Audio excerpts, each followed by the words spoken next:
पूरी दुनिया घूम लो, लेकिन अगर मन स्थिर नहीं होगा तो मजा नहीं आएगा। मन ही खुशियों का कारण है। ऐसी सीख गौतम बुद्ध ने कई सालों पहले उस वक्त की पीढ़ी को क्यों दी थी? इसके पीछे का रहस्य क्या है? आज इसी रहस्य के बारे में हम गौतम बुद्ध की कहानियों के माध्यम से जानेंगे। तो बिना देर किए चलिए उन कहानियों की शुरुआत करते हैं। पहली कहानी बहुत समय पहले की बात है। एक शहर में एक आलीशान और शानदार घर था। वह शहर का सबसे खूबसूरत घर माना जाता था। लोग उसे देखते तो तारीफ किए बिना नहीं रह पाते। एक बार घर का मालिक किसी काम से कुछ दिनों के लिए शहर से बाहर चला गया। कुछ दिनों बाद जब वह वापस लौटा तो देखा कि उसके मकान से धुआं उठ रहा है। करीब जाने पर उसे घर से आग की लपटें उठती हुई दिखाई पड़ी। उसका खूबसूरत घर जल रहा था। वहां तमाशाबीनों की भीड़ जमा थी जो उस घर के जलने का तमाशा देख रही थी। अपने खूबसूरत घर को अपनी ही आंखों के सामने जलता हुए देख वह व्यक्ति चिंता में पड़ गया। उसे समझ नहीं आ रहा था कि अब क्या करे, कैसे अपने घर को जलने से बचाए। वह लोगों से मदद की गुहार लगाने लगा कि वे किसी भी तरह उसके घर को जलने से बचा लें। उसी समय उसका बड़ा बेटा वहां आया और बोला, पिताजी घबराइए मत, सब ठीक हो जाएगा। इस बात पर नाराज होता हुआ पिता बोला, कैसे न घबराऊं, मेरा इतना खूबसूरत घर जल रहा है। बेटे ने उत्तर दिया, पिताजी माफ कीजिएगा, एक बात मैं आपको अब तक बता नहीं पाया था। कुछ दिनों पहले मुझे इस घर के लिए एक बहुत बढ़िया खरीदार मिला था। उसने मेरे सामने मकान की कीमत की 3 गुनी रकम का प्रस्ताव रखा। सौदा इतना अच्छा था कि मैं इनकार नहीं कर पाया और मैंने आपको बिना बताए सौदा तय कर लिया। ये सुनकर पिता की जान में जान आई। उसने राहत की सांस ली और आराम से यूं खड़ा हो गया जैसे सब कुछ ठीक हो गया हो। अब वह भी अन्य लोगों की तरह तमाशाबीन बनकर उस घर को जलते हुए देखने लगा। तभी उसका दूसरा बेटा आया और बोला, पिताजी हमारा घर जल रहा है और आप हैं कि बड़े आराम से यहां खड़े होकर इसे जलता हुआ देख रहे हैं, आप कुछ करते क्यों नहीं? बेटा चिंता की बात नहीं है, तुम्हारे बड़े भाई ने यह घर बहुत अच्छे दाम पर बेच दिया है। अब ये हमारा नहीं रहा, इसलिए अब कोई फर्क नहीं पड़ता। पिता बोला, पिताजी भैया ने सौदा तो कर दिया था, लेकिन अब तक सौदा पक्का नहीं हुआ है। अभी हमें पैसे भी नहीं मिले हैं। अब बताइए इस जलते हुए घर के लिए कौन पैसे देगा? यह सुनकर पिता फिर से चिंतित हो गया और सोचने लगा कि कैसे आग की लपटों पर काबू पाया जाए। वह फिर से पास खड़े लोगों से मदद की गुहार लगाने लगा। तभी उसका तीसरा बेटा आया और बोला, पिताजी घबराने की सच में कोई बात नहीं है। मैं अभी उस आदमी से मिलकर आ रहा हूं जिससे बड़े भाई ने मकान का सौदा किया था। उसने कहा है कि मैं अपनी जुबान का पक्का हूं। मेरे आदर्श कहते हैं कि चाहे जो भी हो जाए अपनी जुबान पर कायम रहना चाहिए। इसलिए अब जो हो जाए, जबान दी है तो घर जरूर लूंगा और उसके पैसे भी दूंगा। पिता फिर से चिंता मुक्त हो गया और घर को जलते हुए देखने लगा। मित्रों, इस कहानी से हमें यह सीख मिलती है, एक ही परिस्थिति में व्यक्ति का व्यवहार भिन्न भिन्न हो सकता है और यह व्यवहार उसकी सोच के कारण होता है। उदाहरण के लिए जलते हुए घर के मालिक को ही लीजिए। घर तो वही था जो जल रहा था, लेकिन उसके मालिक की सोच में कई बार परिवर्तन आया और उस सोच के साथ उसका व्यवहार भी बदलता गया। असल में जब हम किसी चीज से जुड़ जाते हैं तो उसके छिन जाने पर या दूर जाने पर हमें दुहक होता है, लेकिन यदि हम किसी चीज को खुद से अलग कर देखते हैं तो एक अलग सी आजादी महसूस करते हैं और दुख हमें छूता तक नहीं है। इसलिए दुखी होना और ना होना पूर्णतः हमारी सोच और मानसिकता पर निर्भर करता है। सोच पर नियंत्रण रखकर या उसे सही दिशा देकर हम बहुत से दुखों और परेशानियों से न सिर्फ बच सकते हैं बल्कि जीवन में नई ऊंचाइयां भी प्राप्त कर सकते हैं। तो चलिए अब हमारे दूसरे कहानी की शुरुआत करते हैं। दोस्तों, दूसरी कहानी कुछ इस प्रकार है। बहुत समय पहले एक बड़े से राज्य में राजा ब्रह्मदत्त राज्य करता था। उसके पुत्र का नाम दुष्ट कुमार था। दुष्ट कुमार स्वभाव से बहुत कठोर और सर्प के समान भयंकर था। बिना गाली गलौज और बिना मारे पीटे वह किसी से बात तक नहीं करता था। अपने दुष्ट स्वभाव के कारण वह लोगों को बहुत अप्रिय था। आंख की किरकिरी के समान वह सबको खटकता। एक दिन की बात है, दुष्ट कुमार अपने नौकरों चाकरों के साथ नदी के किनारे खेलने गया। इतने में बड़े जोर से बादल घिर आए और सब जगह अंधेरा छा गया। दुष्ट कुमार ने नौकरों से कहा, सेवको चलो मुझे नदी के बीच ले चलकर नहलाओ। नौकरों ने सोचा, क्यों ना हम इस पापी को यहीं समाप्त कर दें, राजा हमारा क्या बिगाड़ लेगा। इस प्रकार आपस में सलाह कर उन्होंने उस मनहूस को नदी के बीच धार में डुबो दिया। घर लौटने पर जब राजकुमार के बारे में पूछा गया तो नौकरों ने कह दिया कि हमें मालूम नहीं वह कहाँ है। यह समाचार राजा के पास पहुंचा। उसने मंत्रियों से पूछा। मंत्रियों ने कहा, महाराज, हमने समझा कुमार नदी में नहाकर घर आ गए होंगे। राजा ने कुमार की खोज में चारों ओर आदमी दौड़ाए, किंतु उसका कहीं पता नहीं चला। उस दिन बहुत जोर की वर्षा हुई। दुष्ट कुमार के हाथ में नदी में बहता हुआ एक लक्कड़ पड़ गया। उस पर बैठा रोता चिल्लाता वह नदी में बहने लगा। उसी राज्य का एक धन्ना सेठ उस नदी किनारे हजारों सोने के सिक्के गाड़कर मरा था और धन के लोभ से अब सर्प बनकर वहां पैदा हुआ था। वर्षा के कारण सर्प के बिल में पानी भर गया और वह भी नदी की धार में बहने लगा। नदी में बहते हुए उसने इस लड़क को देखा और उसे पकड़कर वह उसके एक कोने में बैठ गया। इसी नदी के किनारे एक चूहा रहता था। यह चूहा भी पूर्व जन्म में वाराणसी का बड़ा सेठ था। उसने नदी के किनारे कई घड़े धन गाड़ कर रखा था और उसके लोभ से अब चूहा बनकर पैदा हुआ था। वर्षा के कारण चूहे के बिल में पानी भर गया और वह भी नदी में बहने लगा। यह चूहा भी उस बहते हुए लक्कड़ के किनारे जा बैठा। उस समय एक भिक्षु नदी के मोड़ पर अपनी पर्णशाला बनाकर रह रहा था। आधी रात को वह इधर उधर टहल रहा था। इतने में एकाएक किसी के रोने का शब्द सुनाई दिया। बाहर आकर देखा तो एक आदमी लक्कड़ पर बैठा नदी में बहा जा रहा है। भिक्षु ने सोचा, मेरे रहते हुए इसे अपने प्राणों से हाथ धोना पड़े, ये ठीक नहीं, अतएव नदी से निकालकर इसकी रक्षा करनी चाहिए। भिक्षु ने वहीं से चिल्लाकर कहा, डरो मत, डरो मत। और वह तेजी से पानी की धार को चीरता हुआ लक्कड़ के पास जा पहुंचा। लक्कड़ के सिरे को उसने जोर से पकड़ा और खींचकर नदी के किनारे ले आया। भिक्षु ने देखा कि लक्कड़ के ऊपर राजकुमार के अतिरिक्त एक सर्प, एक चूहा और एक तोता भी बैठे हुए हैं।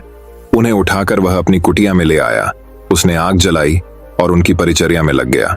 भोजन खिलाते समय भी भिक्षु ने सर्प आदि का ही अधिक ध्यान रखा। भिक्षु का यह आचरण राजकुमार को बहुत बुरा लगा। उसने सोचा, देखो इस पाखंडी को, मुझ जैसे राजकुमार का ध्यान न कर, यह पहले इनकी सेवा करता है। कुछ समय बाद चारों स्वस्थ हो गए तो उन्होंने अपने घर जाने की इच्छा प्रकट की। सबसे पहले सर्प ने उठकर भिक्षु को नमस्कार कर कहा, भंते, आपने मेरे ऊपर महान उपकार किया है। मैं आपका बहुत कृतज्ञ हूं। आप मुझे दरिद्र न समझें। नदी के किनारे मेरा बड़ा खजाना गड़ा हुआ है। आपको यदि कभी धन की आवश्यकता हो तो आप उस स्थान पर जाकर दीर्घ कहकर पुकारें, मैं आपकी सेवा में उपस्थित हो जाऊंगा। इसके बाद चूहे ने उठकर कहा, भंते, आप नदी के किनारे उंदुर कहकर आवाज लगाए, मैं शीघ्र ही आपकी सेवा में उपस्थित होऊंगा। तत्पश्चात राजकुमार की बारी आई। राजकुमार ने मन ही मन सोचा, यह तपस्वी बड़ा पाखंडी है। जब यह मेरे घर आएगा तो मैं इसे जीवित न छोड़ूंगा। उसने कहा, भंते, मेरे राजा होने के बाद आप मेरे यहाँ अवश्य पधारें। मैं आपका बहुत सत्कार करूंगा। कुछ समय बाद भिक्षु ने सोचा, चलूं, इन सब की परीक्षा करूं और देखूं कौन कौन क्या करता है। सबसे पहले भिक्षु सांप के बिल के पास पहुंचा। आवाज सुनते ही सांप तुरंत बिल से निकलकर आया और कहने लगा, महाराज, मेरा सब धन स्वीकार कर कृतार्थ करें। भिक्षु यह कहकर चल पड़ा कि फिर कभी आऊंगा। चूहे ने भिक्षु के प्रति अपनी कृतज्ञता प्रकट की। भिक्षु ने उन्हें भी वही उत्तर दिया। कुछ समय बाद भिक्षा मांगते हुए उसने उस राज्य में प्रवेश किया जहां दुष्ट कुमार था। उस समय राजा अपने हाथी पर बैठकर बहुत से नौकर चाकरों के साथ नगर की प्रदक्षिणा कर रहा था। भिक्षु को दूर से आते हुए देखकर उसने सोचा, यह वही पाखंडी है जो मेरे घर मुफ्त में रहने और खाने के लिए आ रहा है। अतएव इसके कुछ मांगने के पहले ही इसका सिर कटवा देना चाहिए। राजा ने कर्मचारियों को संकेत करते हुए कहा, देखो, यह पाखंडी मुझसे कुछ मांगने आ रहा है। इस मनहूस को मेरे पास न आने दो। इसे पकड़कर इसके हाथ बांध लो और चौराहों पर पीटते हुए नगर के बाहर निकाल दो।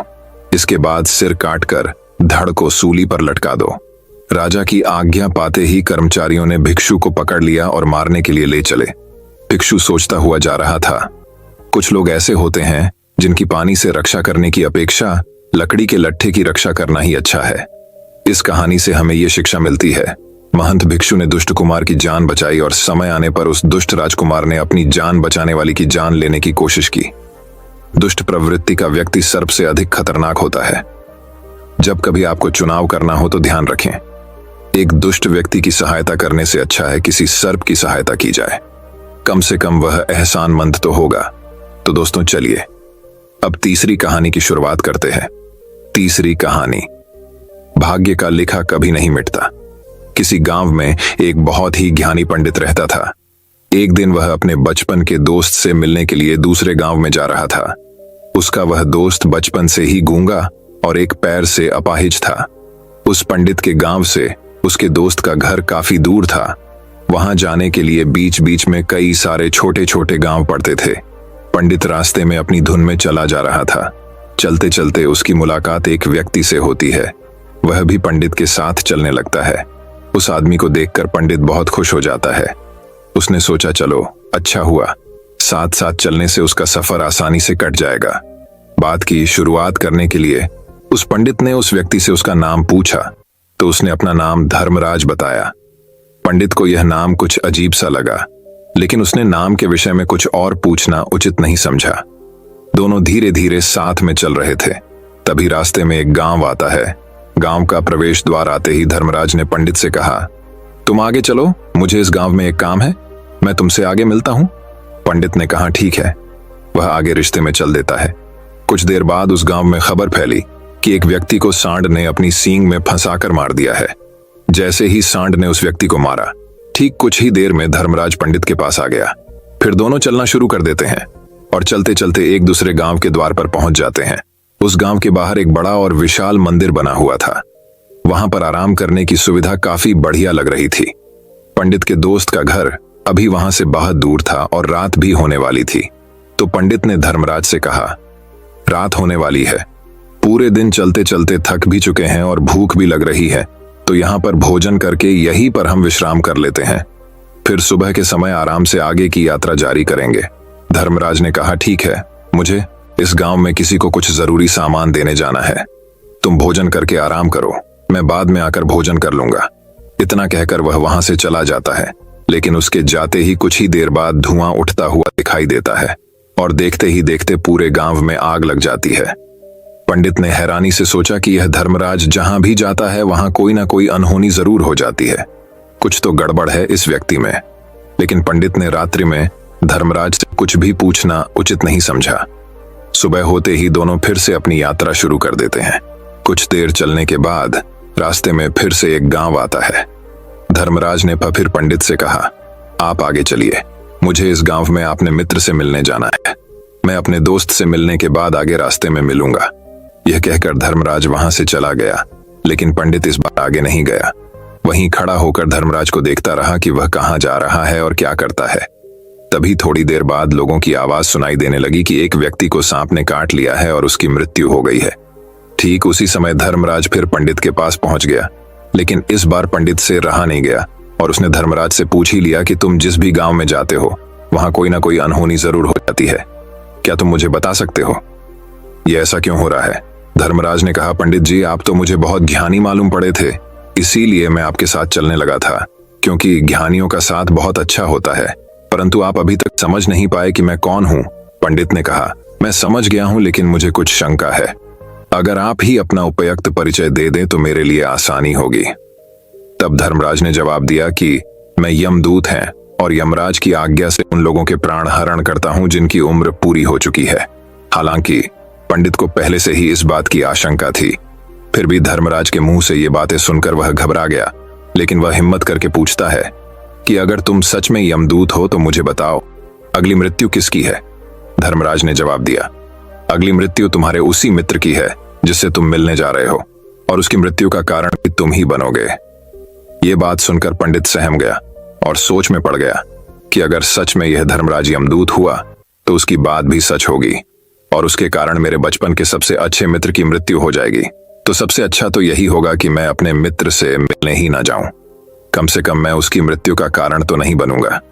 धर्मराज ने मुस्कुराते हुए कहा, तुम जो सोच रहे हो वो सब मुझे पता है, मगर तुम्हारे अपने मित्र से मिलने ना जाने से नियति नहीं बदल जाएगी।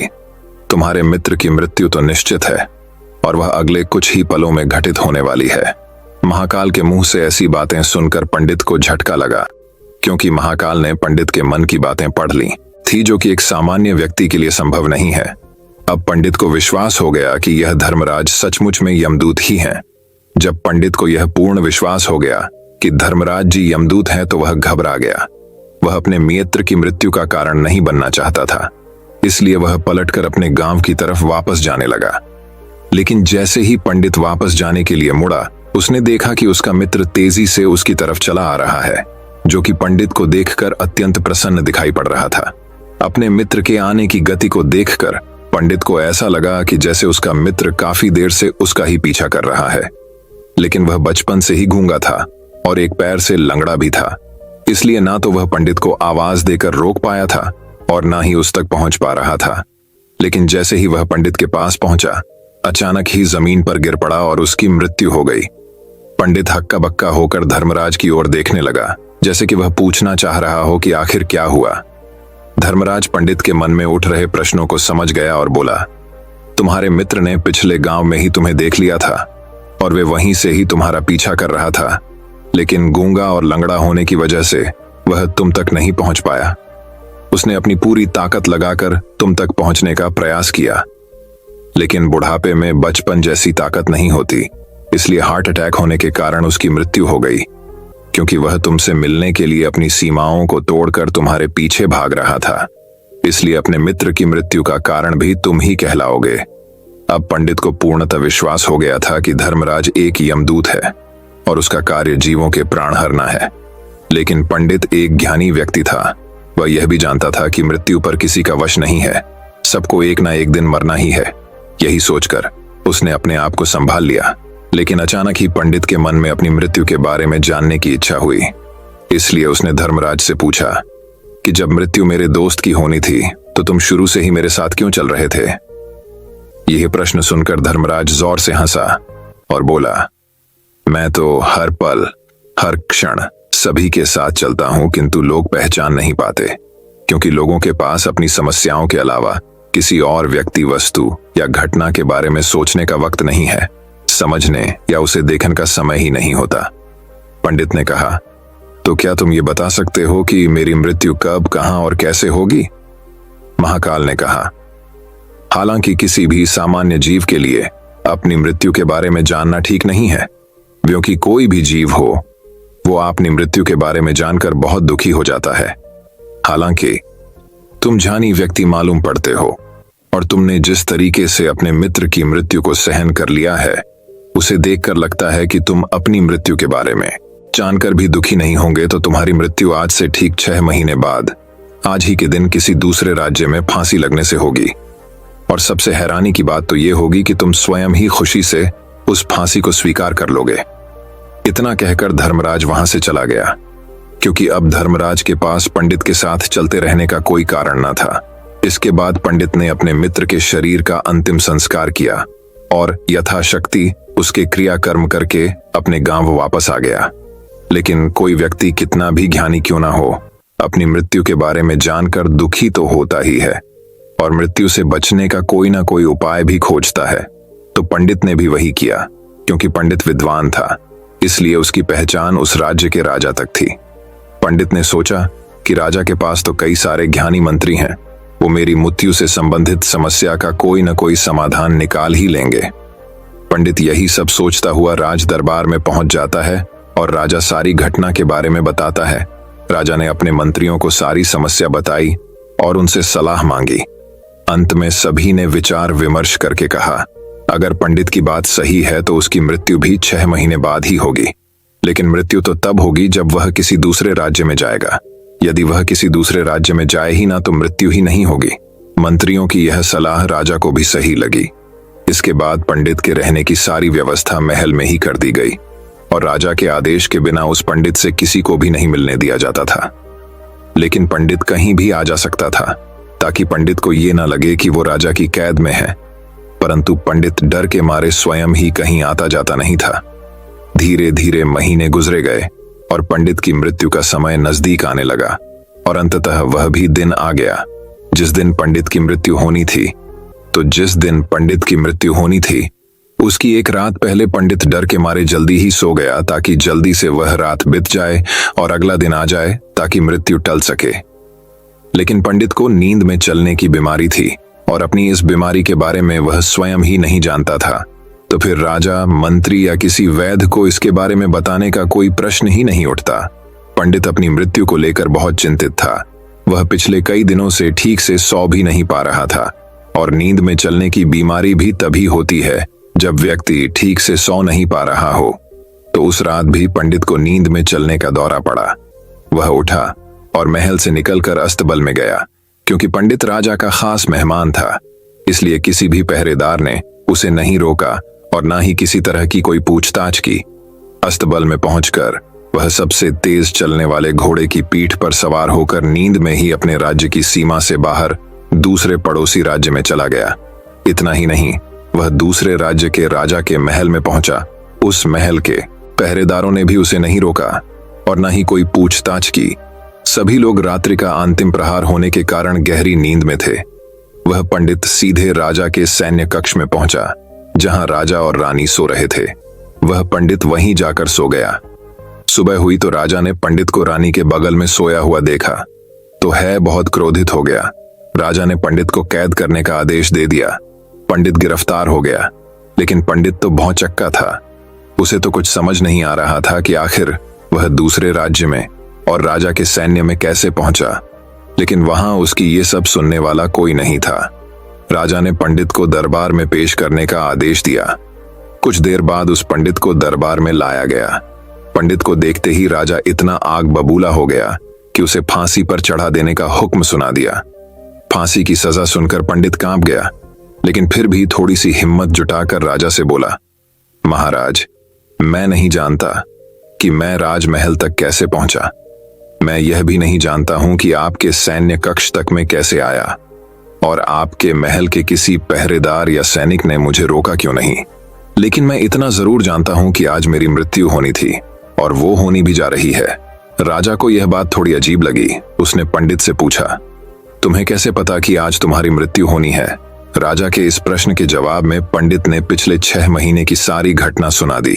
राजा को सुना दिया और बोला, महाराज, मेरा क्या, किसी भी सामान्य व्यक्ति में इतना साहस नहीं कि वह राजा के सैन्य कक्ष में राजा की उपस्थिति में रानी के साथ सो जाए। राजा को पंडित की बात में थोड़ा तर्क दिखाई पड़ा, परंतु उसने सोचा कि यह मृत्यु से बचने के लिए धर्मराज और उसके द्वारा अपनी मृत्यु की भविष्यवाणी की कहानी बना रहा है। इसलिए राजा ने पंडित से कहा, यदि तुम्हारी बात सत्य है और आज ये तुम्हारी मृत्यु का दिन है, जैसा कि यमदूत धर्मराज ने तुमसे कहा था, तो आज तुम्हारी मृत्यु का कारण मैं नहीं बनूंगा। लेकिन यदि तुम्हारी बात झूठी निकली तो निश्चित ही आज तुम्हारी मृत्यु का दिन होगा। क्योंकि जिस राज्य से पंडित आया था, उस राज्य का राजा इस राजा का मित्र था। इसलिए इस राजा ने तुरंत अपने कुछ सैनिकों को पड़ोसी राजा के पास भेजकर पंडित की बात की सत्यता का प्रमाण मांगा। भेजे गए सैनिक शाम तक लौटे और उन्होंने राजा को बताया कि महाराज, पंडित जो कुछ भी कह रहा है वो सब सत्य है। पड़ोसी राज्य के राजा ने पिछले 6 महीने से पंडित के रहने की सारी व्यवस्था अपने ही महल में कर रखी थी। पंडित राजा का खास मेहमान था। कल शाम राजा आखिरी बार पंडित से उसके कक्ष में मिले थे, और उसके बाद यह इस राज्य में कैसे पहुंच गया, इसकी जानकारी किसी को भी नहीं है। इसलिए उस राज्य के राजा के अनुसार पंडित को फांसी की सजा देना ठीक नहीं है। लेकिन राजा के सामने एक नई समस्या थी, क्योंकि उसने बिना पूरी बात जाने ही पंडित को फांसी की सजा सुना दी थी। इसलिए अगर पंडित को फांसी नहीं दी जाती तो राजा के वचन का अपमान हो जाएगा। लेकिन अगर राजा की बात का मान रखा जाए तो बेवजह ही एक निर्दोष व्यक्ति की मौत हो जाएगी। राजा ने अपने सभी मंत्रियों से इस बारे में सुझाव मांगा। तो मंत्रियों ने राजा को सुझाव दिया कि महाराज, पंडित को एक कच्चे सूत के धागे से फांसी लगवा दी जाए। इससे आपके कथन का भी मान रह जाएगा, और कच्चे सूत के धागे से पंडित को फांसी भी नहीं लगेगी और उसके प्राण भी बच जाएंगे। राजा को मंत्रियों का यह सुझाव पसंद आया और उसने ऐसा ही करने का आदेश दे दिया। पंडित के लिए कच्चे सूत के धागे से फांसी का फंदा बनाया गया और नियम के अनुसार पंडित को फांसी पर चढ़ाया जाने लगा। सभी लोग बहुत खुश थे कि ना तो पंडित मरेगा और ना ही राजा का वचन खाली जाएगा। पंडित को भी पूर्ण विश्वास था, ये सूत के धागे से तो उसकी मृत्यु हो ही नहीं सकती। इसलिए उसी पर चढ़ने के लिए तैयार हो गया। जैसा कि धर्मराज ने भविष्यवाणी की थी कि तुम खुद ही अपनी फांसी को स्वीकार करोगे। लेकिन जैसे ही पंडित को फांसी दी गई, सूत का धागा तो टूट गया, लेकिन टूटने से पहले उसने अपना काम कर दिया था। पंडित के गले की एक नस सूत के धागे के झटके से कट चुकी थी और पंडित जमीन पर पड़ा तड़प रहा था। उसी पल उसके गले से खून की फुहार निकल रही थी और देखते ही देखते पंडित का शरीर पूरी तरह से शांत हो गया। सभी लोग आश्चर्यचकित थे और पंडित को मरता हुआ देख रहे थे। किसी को विश्वास नहीं हो रहा था कि कच्चे सूत के धागे से भी किसी इंसान की मृत्यु हो सकती है, लेकिन घटना तो घट चुकी थी। नियति ने अपना काम कर दिया था और धर्मराज की भविष्यवाणी सच हो चुकी थी। श्रीमद् भगवद गीता में भगवान श्री कृष्ण ने कहा है, जो होना होता है वो होकर ही रहता है। हम चाहे कितनी ही सावधानी बरतें, कितना ही उपाय कर लें, लेकिन घटना और घटना की पूरी प्रणाली पहले से ही तय होती है, जिसे हम थोड़ा सा भी इधर उधर नहीं कर सकते हैं। दोस्तों, शायद इसीलिए ईश्वर ने हमें भविष्य जानने की क्षमता नहीं दी है, ताकि हम अपने जीवन को ज्यादा बेहतर तरीके से जी सकें। और यही बात उस पंडित पर भी लागू होती है।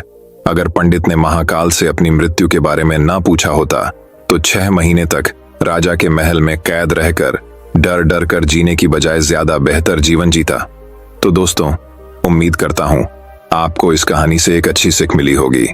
ये कहानी आपको कैसी लगी हमें कमेंट बॉक्स में कमेंट करके जरूर बताएं।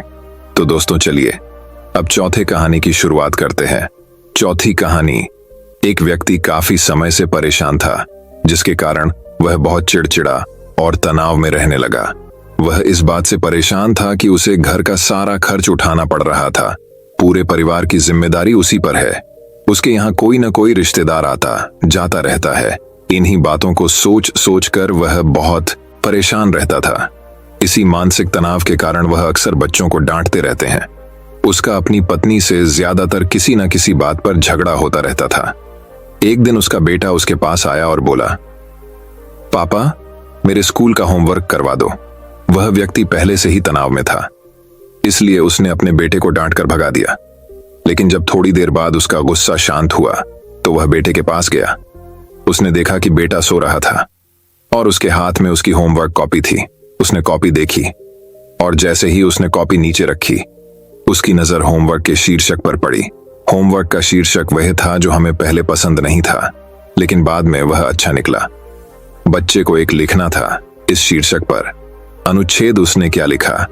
जिज्ञासावश उसने बच्चे का लिखा पढ़ना शुरू किया। बच्चे ने लिखा, मैं अपनी अंतिम परीक्षा के लिए बहुत आभारी हूं, क्योंकि पहले तो ये अच्छा नहीं लगता, लेकिन उसके बाद स्कूल की छुट्टियां हो जाती हैं।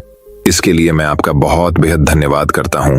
कड़वी दवाइयां जिनका स्वाद खराब होता है, क्योंकि शुरुआत में तो ये मुझे बहुत कड़वा लगता है, लेकिन बाद में ये मेरी बीमारी को ठीक कर देता है।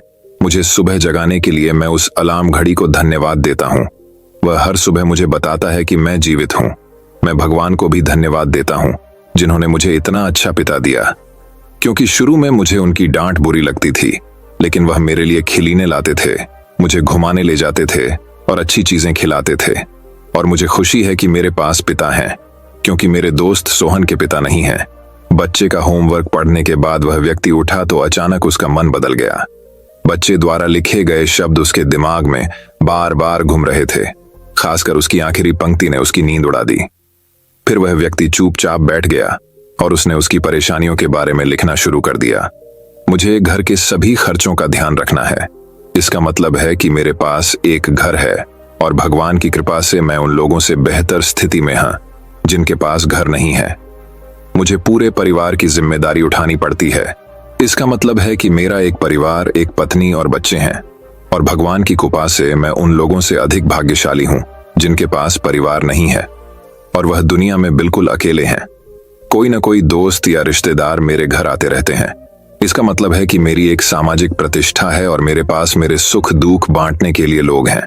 ये सब विचार आते ही उसने हाथ जोड़ लिए, आकाश की ओर देखा और कहा, हे भगवान, बहुत बहुत धन्यवाद। मुझे खेद है कि मैं आपकी कृपा को नहीं पहचान सका। उसके बाद उसका मन एकदम बदल गया। उसकी सारी परेशानियां और चिंताएं मानो दूर हो गई। उसे अपने अंदर एक अजीब सी शांति महसूस हुई।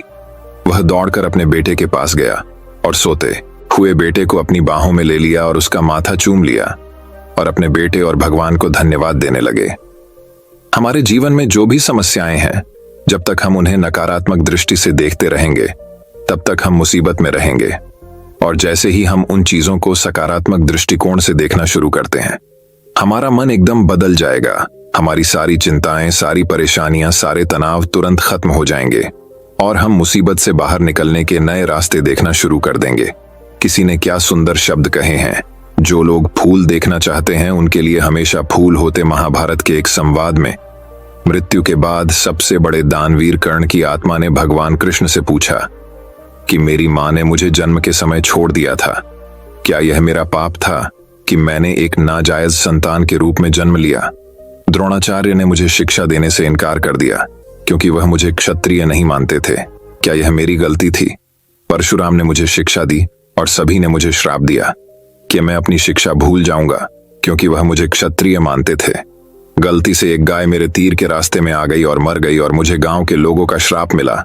मुझे द्रौपदी के स्वयंवर में अपमानित होना पड़ा क्योंकि मेरे साथ किसी भी राज परिवार के सदस्य की तरह व्यवहार नहीं किया जाता था। यहां तक कि मेरी मां कुंती ने भी स्वयं इस तथ्य को स्वीकार किया था कि मैं उनके अन्य पुत्रों की रक्षा के लिए एक पुत्र हूं। मुझे जो कुछ भी मिला वह दुर्योधन की कृपा से मिला।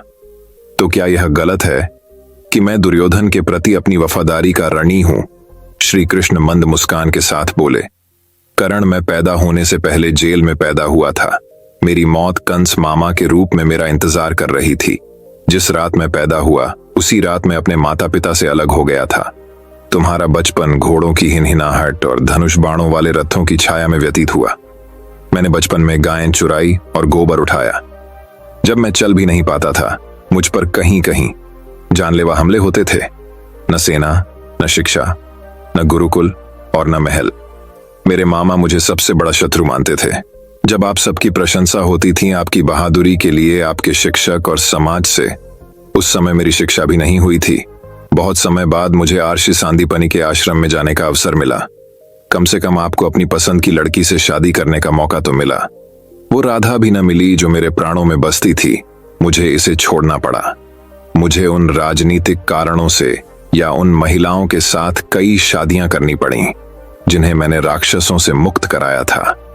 जरासंध के आतंक के कारण मुझे अपने परिवार को यमुना से एक सुदूर प्रांत में ले जाना पड़ा और उन्हें समुद्र के किनारे बसाना पड़ा। दुनिया ने मुझे कायर, धोखेबाज कहा। दुर्योधन जीत जाता तो जीत का श्रेय तुम्हें भी मिलता, लेकिन धर्मराज के युद्ध को जीतने का श्रेय अर्जुन को मिला। कौरवों ने अपनी हार के लिए मुझे जिम्मेदार माना। हे कर्ण, किसी का भी जीवन चुनौतियों से मुक्त नहीं है। हर किसी के जीवन में सब कुछ ठीक नहीं होता है। समस्या केवल यह है कि हर कोई अपनी समस्या को सबसे बड़ा मानता है। क्या सच है, क्या उचित है, यह हम अपनी आत्मा की आवाज से निर्धारित करते हैं। इससे कोई फर्क नहीं पड़ता कितनी बार हमारे साथ गलत व्यवहार किया जाता है। इससे कोई फर्क नहीं पड़ता कि कितनी बार हमारा अपमान किया जाता है। कोई फर्क नहीं पड़ता कि कितनी बार हमारे अधिकारों का हनन होता है। लेकिन फर्क सिर्फ इतना है कि हम उन सभी से कैसे निपटते हैं। जो लोग विपरीत परिस्थितियों में भी सकारात्मक सोचते हैं उनके जीवन में कई परेशानियां कम हो जाती हैं। ऐसे में हमारे नकारात्मक विचार हमारे काम को बिगाड़ सकते हैं। इसके लिए हमें हमेशा सकारात्मक सोचना चाहिए। इस संबंध में लोक कथा। एक लोक कथा के अनुसार एक गांव में दो आर्षि एक छोटी सी कुटिया में एक साथ रहते थे। दोनों सुबह सुबह अलग अलग गांवों में जाकर भिक्षा मांगते हैं और फिर झोपड़ी में लौट आते हैं और फिर दिन भर हनुमान का नाम जपते रहते हैं। भीख मांगकर उनका जीवन चल रहा था। एक दिन वे दोनों अलग अलग गांवों में भीख मांगने निकले। शाम को दोनों वापस आए तो उन्हें पता चला कि गांव में तूफान आया है। पहले संत अपनी कुटिया पर पहुंचे तो उन्होंने देखा कि औंधी के कारण कुटिया आधी टूट गई है। उसकी त्योरी चढ़ गई और भगवान को कोसने लगे। संत ने सोचा कि मैं रोज मंदिर में भगवान का नाम जपता हूँ। दूसरे गांव में चोरों और लुटेरों के घर सुरक्षित हैं और हमारी झोपड़ी तोड़ दी। हम दिन भर पूजा करते हैं लेकिन भगवान को हमारी कोई परवाह नहीं है। ये भगवान कितना अदयालु है। वे हम जैसे भक्तों को दुख और दष्टों को सुख देते हैं। कुछ देर बाद एक अन्य संत भी वहां पहुंचे। उन्होंने टूटी झोपड़ी भी देखी। ये देखकर वह बहुत खुश हुआ और अपना सिर जमीन पर रखकर भगवान को धन्यवाद देने लगा। संत बोले, हे भगवान, आज मुझे विश्वास हो गया कि आप सचमुच हमसे प्रेम करते हैं। हमारी भक्ति और आराधना व्यर्थ नहीं गई। आपने इतने भीषण तूफान में भी हमारी आधी झोपड़ी बचा ली। हम आपकी झोपड़ी में आराम कर सकते हैं। आज से मेरा विश्वास और अधिक बढ़ गया है। इस कहानी से यही शिक्षा मिलती है कि हमें हर स्थिति को सकारात्मक दृष्टिकोण से देखना चाहिए। नकारात्मक विचार मानसिक तनाव बढ़ाते हैं और हम अच्छी चीजें भी नहीं देख पाते। और सकारात्मक सोच की शक्ति दिखाने के लिए एक और कहानी सुनिए। एक शहर में एक अमीर व्यापारी रहता था। एक दिन वह व्यापारिक यात्रा पर गया। रास्ते में घना जंगल था जिसे पार करके उसे अपनी मंजिल तक पहुंचना था, लेकिन वह चलने में बहुत थक गया था। इसीलिए वह आराम करने के लिए एक पेड़ के नीचे बैठ गया। आराम करते समय उसे प्यास लगी, लेकिन वह पानी नहीं लाया। वह सोचने लगा कि मेरे पास कुछ पानी है ताकि मैं अपनी प्यास बुझा सकूं।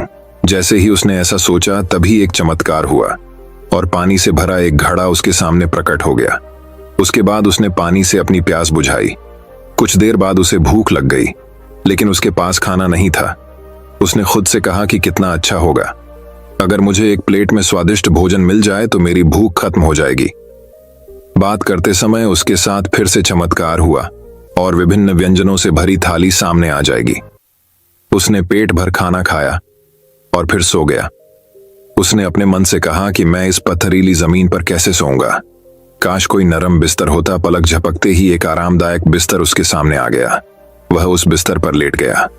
उसे ऐसा महसूस हो रहा था जैसे वह स्वर्ग में है, जहां उसकी सभी इच्छाएं एक के बाद एक पूरी हो रही हैं। वह इस बात से अनजान था कि जिस पेड़ के नीचे वह लेटा है वह कोई साधारण पेड़ नहीं, बल्कि एक कल्पित वृक्ष है जो सभी इच्छाओं को पूरा करने की शक्ति रखता है। बिस्तर पर लेटे लेटे अचानक उसके मन में एक विचार आया। यह जंगल कई तरह के जंगली जानवरों से भरा होगा जो किसी भी वक्त वहां हो सकते हैं। ऐसे में वह अपनी रक्षा भी नहीं कर पाएंगे। जैसे ही यह विचार उसके मन में आया, अचानक से एक खूंखार शेर वहां आ गया। वह शेर को अपने सामने देखकर पूरी तरह से भयभीत हो गया कि वह बच भी नहीं सका।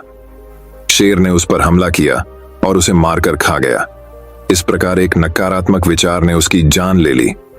इसीलिए कहा जाता है कि मनुष्य अपने विचारों से प्रभावित होता है। सकारात्मक विचार हमेशा सकारात्मक परिणाम देते हैं, इसलिए हमेशा सकारात्मक सोच रखें। गौतम बुद्ध ने कहा है कि ब्रह्मांड की सारी शक्ति पहले से ही हमारी है। हम ही हैं जो अपनी आंखों पर पट्टी बांध लेते हैं और फिर रोते हैं कि कितना अंधेरा है। और जहां तक खुशी की बात है तो ये कोई खुशी नहीं है, बल्कि ये हमारे अपने कार्यों से आता है। तो दोस्तों चलिए अब 5वें कहानी की शुरुआत करते हैं। 5वीं कहानी, गौतम बुद्ध से सीखें खुद को। एक बार गौतम बुद्ध एक शहर में प्रवास कर रहे थे। उनके साथ कुछ शिष्य भी थे। एक दिन उनके शिष्य शहर में घूमने के लिए निकले। वे शहर में घूम ही रहे थे कि तभी शहर के कुछ लोगों ने उन्हें अपशब्द कहे। उनके बुरे शब्दों को सुनकर शिष्यों को बहुत बुरा लगा और वे वापस लौट गए। बुद्ध ने देखा कि शहर से लौटकर आए उनके सभी शिष्य बहुत क्रोध में दिखाई दे रहे हैं। उन्होंने शिष्यों से पूछा, क्या बात है, आप इतने तनाव में क्यों हैं? तभी एक शिष्य क्रोध में बोला, हमें यहां से तुरंत चलना चाहिए। जब हम बाहर शहर में घूमने गए थे तो यहाँ के लोगों ने बिना वजह हमें बहुत बुरा भला कहा। जिस जगह हमारा सम्मान नहीं हो वहां हमें नहीं रहना चाहिए। बुद्ध ने कहा, क्या किसी और जगह तुम अच्छे व्यवहार की अपेक्षा रखते हो? दूसरे शिष्य ने कहा, इस शहर से तो अच्छे लोग ही होंगे। तब गौतम बुद्ध बोले, किसी जगह को सिर्फ इसलिए छोड़ देना ठीक नहीं कि वहां के लोग बुरा व्यवहार करते हैं। हमें तो कुछ ऐसा करना चाहिए कि जिस स्थान पर भी जाएं, उस स्थान को तब तक नहीं छोड़े जब तक अपनी अच्छाइयों से वहां के लोगों को सुधार न दे। हम जिस भी स्थान पर जाएं, वहां के लोगों का कुछ न कुछ भला करके ही वापस लौटें। बुद्ध ने कहा, जिस प्रकार युद्ध में बढ़ता हुआ हाथी चारों तरफ के तीर सहते हुए भी आगे बढ़ता जाता है, ठीक उसी तरह उत्तम व्यक्ति भी दूसरों के अपशब्दों को सहते हुए अच्छे कार्य करता रहता है। खुद को वश में करने वाले प्राणी से उत्तम कोई और नहीं हो सकता। बुद्ध की बात शिष्यों को अच्छी तरह से समझ में आ गई और उन्होंने वहां से जाने का इरादा त्याग दिया। तो दोस्तों चलिए अब 6ठी कहानी की शुरुआत करते हैं। 6ठी कहानी, मोची का लालच। किसी गांव में एक धनी सेठ रहता था। उसके बंगले के पास एक जूते सिलने वाले गरीब मोची की छोटी सी दुकान थी। उस मोची की एक खास आदत थी कि जो जब भी जूते सिलता तो भगवान के भजन गुनगुनाता रहता था। लेकिन सेठ ने कभी उसके भजनों की तरफ ध्यान नहीं दिया। एक दिन सेठ व्यापार के सिलसिले में विदेश गया और घर लौटते वक्त उसकी तबीयत बहुत खराब हो गई। लेकिन पैसे की कोई कमी तो थी नहीं, सो देश विदेशों से डॉक्टर, वैद्य, हकीमों को बुलाया गया, लेकिन कोई भी सेठ की बीमारी का इलाज नहीं कर सका। अब सेठ की तबीयत दिन प्रतिदिन खराब होती जा रही थी। वह चल फिर भी नहीं पाता था। एक दिन वह घर में अपने बिस्तर पे लेटा था। अचानक उसके कान में मोची के भजन गाने की आवाज सुनाई दी। आज मोची के भजन कुछ अच्छे लग रहे थे सेठ को। कुछ ही देर में सेठ इतना मंत्रमुग्ध हो गया कि उसे ऐसा लगा जैसे वो साक्षात परमात्मा से मिलन कर रहा हो। मोची के भजन सेठ को उसकी बीमारी से दूर लेते जा रहे थे। कुछ देर के लिए सेठ भूल गया कि वह बीमार है। उसे अपार आनंद की प्राप्ति हुई। कुछ दिन तक यही सिलसिला चलता रहा। अब धीरे धीरे सेठ के स्वास्थ्य में सुधार आने लगा। एक दिन उसने मोची को बुलाया और कहा, मेरी बीमारी का इलाज बड्ढे बड्ढे डॉक्टर नहीं कर पाए, लेकिन तुम्हारे भजन ने मेरा स्वास्थ्य सुधार दिया है। लो 1000 रुपये इनाम। मोची खुश होते हुए पैसे लेकर चला गया था। लेकिन उस रात मोची को बिल्कुल नींद नहीं आई। वो सारी रात यही सोचता रहा कि इतने सारे पैसों को कहां छुपा कर रखूं और इनसे क्या क्या खरीदना है। इसी सोच की वजह से वो इतना परेशान हुआ कि अगले दिन काम पे भी नहीं जा पाया। अब भजन गाना तो जैसे वो भूल ही गया था। मन में खुशी थी पैसे की। अब तो उसने काम पर जाना ही बंद कर दिया और धीरे धीरे उसकी दुकानदारी भी चौपट होने लगी। इधर सेठ की बीमारी फिर से बढ़ती जा रही थी। एक दिन मोची सेठ के बंगले में आया और बोला, सेठ जी, आप अपने ये पैसे वापस रख लीजिए। इस धन की वजह से मेरा धंधा चौपट हो गया। मैं भजन गाना ही भूल गया। इस धन ने तो मेरा परमात्मा से नाता ही तो ढहवा दिया। मोची पैसे वापस करके फिर से अपने काम में लग गया। मित्रों, ये एक कहानी मात्र नहीं है।